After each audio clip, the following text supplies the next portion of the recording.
আজি বিপ্লৱী যুৱ সন্থা আৰৱাইয়ে কেন্দ্ৰীয় কমিটিৰ আহ্বান ক্ৰমে আমি অসমৰ যোৰহাট জিলা সমিতিৰ উদ্যোগত আৰু আমাৰ বিভিন্ন শাখা সমিতিৰ উদ্যোগে আজি আমি গছপুলি ৰোপণৰ এক কাৰ্যসূচী হাতত লৈছোঁ।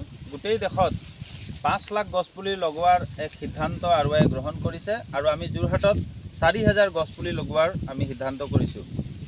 গছপুলি এইকাৰণে আমি লগাব লগা হৈছে যিহেতু চৰকাৰে যোৱা কেইবাবছৰ ধৰি 4 লেন 6 লেন আৰু বণিক গোষ্ঠীৰ বনাঞ্চল ধ্বংস কৰাৰ কাৰ্যসূচীত লাখ লাখ কোটি কোটি গছ ধ্বংস হৈছে, যাৰ বিপৰীতে আজি গছ গছনিৰে ভৰা আমাৰ দেশখন উদং হৈ পৰিছে, যাৰ কাৰণে অক্সিজেনৰ মাত্ৰা কমিছে, লগতে গৰমৰ মাত্ৰা বাঢ়িছে।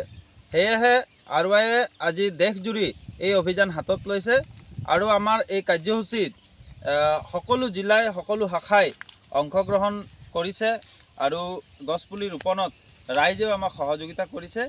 আমি বনাঞ্চল ধ্বংসৰ বিপৰীতে আমি গছপুলি লগোৱাৰ কাৰণে সকলোকে আহ্বান জনাই এই কাৰ্যসূচী আমি হাতত লৈছোঁ। এই কাৰ্যসূচী আমাৰ সপ্তাহ জুৰি চলিব, 1 তাৰিখৰ পৰা 7 আগষ্টলৈ চলিব। সকলোকে এই কাৰ্যসূচীত অংশগ্ৰহণ কৰিবৰ কাৰণে অনুৰোধ জনাইছোঁ।